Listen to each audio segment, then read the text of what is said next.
যান্ত্রিক ত্রুটির কারণে বেশ কয়েকটি বড় বিদ্যুৎ কেন্দ্র হঠাৎ বন্ধ হয়ে যাওয়ায় সারা দেশেই ভয়াবহ লোডশেডিং দেখা দিয়েছে। এতে চরম ভোগান্তিতে পড়েছেন সিলেটের মানুষ।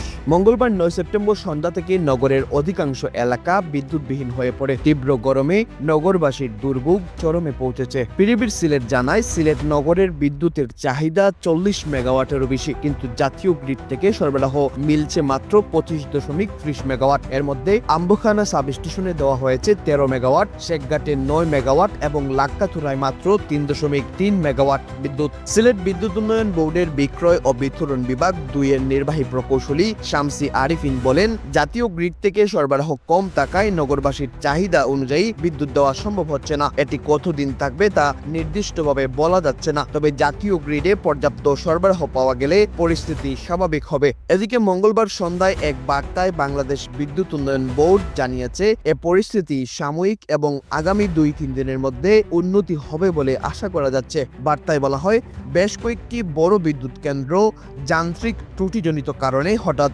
বন্ধ হওয়ায় দেশব্যাপী লোডশেডিং করতে হচ্ছে। সাময়িক এ পরিস্থিতি মোকাবেলায় পিডিবি দেশবাসীর সহযোগিতা কামনা করছে।